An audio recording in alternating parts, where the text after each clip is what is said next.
श्री गणेशाय नमः। हर हर महादेव। क्रमकांड बाय विभूति नारायण पांडे, शास्त्री, महामाया नगरी, अंबिकापुर, छत्तीसगढ़।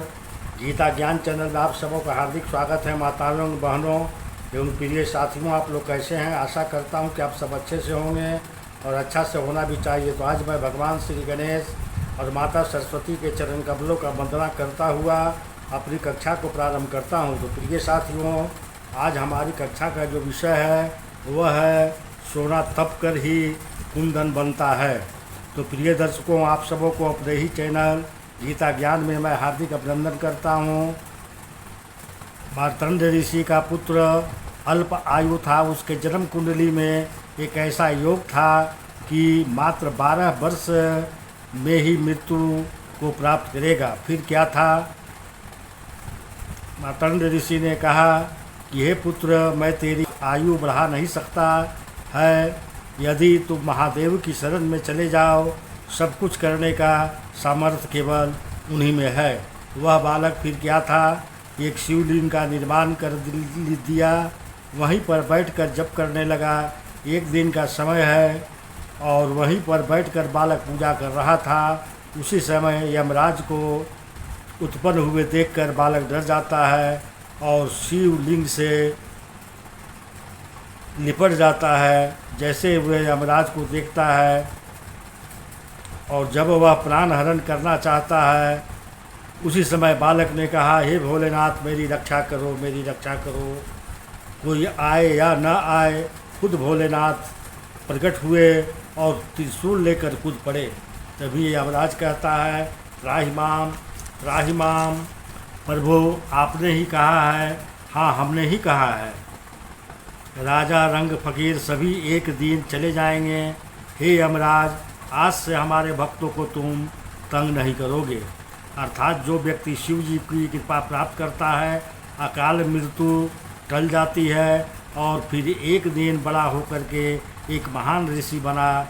और एक दिन उसने मार्तंड पुराण की रचना की।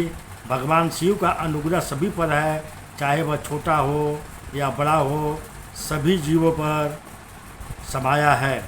आज कुंभ राशि पर चर्चा होने जा रही है। आपके जो गुरु मित्र बनते हैं शनिदेव, जो आपके राशि के स्वामी शनिदेव हैं, जिसने 10,000 वर्षों तक तपस्या किया और फलस्वरूप महादेव को प्रसन्न करके गुरु भक्ति का वरदान मांग लिया। भगवान शंकर ने दीक्षा दिया शनिदेव को, जिसके कारण से आपकी राशि वो राशि है जो भगवान शिव शंकर की तरफ से ही है। और अभी इस समय पर साढ़े साथी का प्रभाव भी चल रहा है।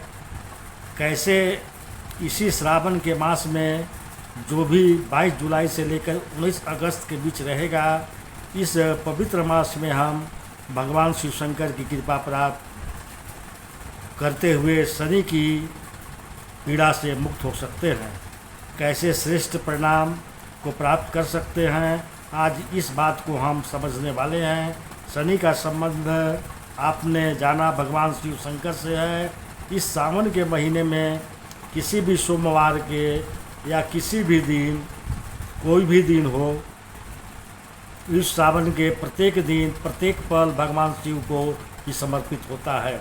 एक लोटे में जल लीजिए, उसमें काली तिल मिलाइए, साथ ही साथ उसमें शमी का जो पत्ता होता है उस पत्ते को तोड़ लीजिए और उसे जल में मिला लीजिए और उसे भगवान शिव शंकर को अभिषेक कर दीजिए।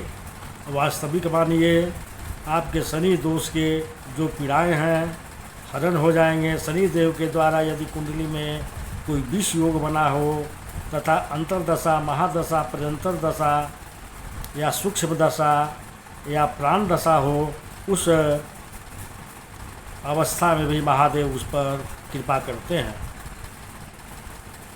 वे आपके समस्त जीवन में सुखमय बना जाते हैं। इस शनि महादशा के लिए आप भगवान शिव पर बिल्व पत्र अर्पण भी कर सकते हैं। माना जाता है कि त्रिदिलम त्रिगुणाकारम त्रिनेत्रम च त्रियायुधम त्रिजन्म पाप संहारम एक बिलपत्रम शिवार्पणम। केवल एक बिलपत्र के प्रभाव से आप 3 जन्मों के पापों को दूर कर सकते हैं। होता है कभी कभी हमारे लाख पूजा पाठ धारण कर्म करने के पश्चात भी हमारे सर्वक्रम प्रभावी नहीं हो पाते। इसका कारण जानते हैं क्या है? कई जन्मों का संबंध है। भगवान शिव शंकर ही तो हैं जो उन कर्म बंधनों को तोड़ सकते हैं, क्योंकि भगवान शिव शंकर ही वो देवता हैं जो न्यायालय नहीं बल्कि औषधालय हैं। आप औषधालय में जाते हैं, आप जो दवाई मांगते हैं वह दवाई आपको प्राप्त होता है, और यही भगवान शिव शंकर की है जो आपको शिखरता के विशेष मुकाम तक इस सावन के महीने में पहुंचा जाते हैं। दूसरे सबसे जो प्रभावी ग्रह बनते हैं जो चल रहे हैं, ठीक है, आपके धन स्थान पर राहु देव चल रहे हैं। देखा जाए तो इस समय पर यदि आप आर्थिक परेशानियों से आप जूझ रहे हैं, कोई ना कोई आर्थिक संकट बना हुआ है, धन को लेकर के यदि आप दिक्कतों का सामना करना पड़ रहा है, पारिवारिक जीवन अशांत चल रहा है, राहु अभी द्वितीय भाव पर है, ये उपाय आप जरूर कीजिएगा। करना क्या है? भगवान राहु का संबंध शिव शंकर जी के साथ सीधा कनेक्शन बैठता है। कारण क्या है? जब समुद्र मंथन का समय था, मोहिनी रूप धारण करके भगवान नारायण सभी देवताओं को अमृत पान करा रहे थे, तभी ये राहु देव पहुँच जाते हैं। नारायण देख लेते हैं और सुदर्शन चक्र से इसका सिर काट देते हैं। ऊपर का भाग राहु तो नीचे का भाग केतु बनता है। केतु निर्वित मार्ग के थे, उन्होंने स्वीकार कर लिया, लेकिन राहु ने स्वीकार नहीं किया और अखंड तपस्या में लग गए।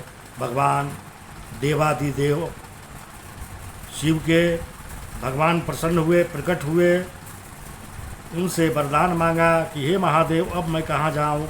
महाप्रभु तो दुखियों का दीन दयालु हैं, कोई क्या जाने मतवाला है। ये भगवान भोलेनाथ मेरे लिए कुछ उचित प्रयोग कीजिए। प्रभु मेरे लिए क्या वरदान आप रखते हैं?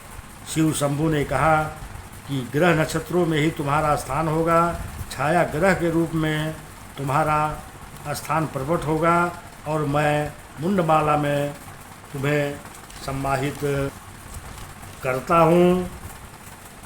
और अपने गले से मुंडमाल को निकालकर तब से लेकर आज तक जब रुद्र रूप धारण करते हैं तो मुंडमाल उनके पास सम्मानित हो जाता है। अगर राहु को प्रसन्न करना है, हमारे आर्थिक प्रगति के अगर कोई बाधक है, तो ये राहु के द्वारा ही कुंडली में यदि चंद्रमा के साथ मिल जाते हैं तो ग्रहण नाम का योग बनता है।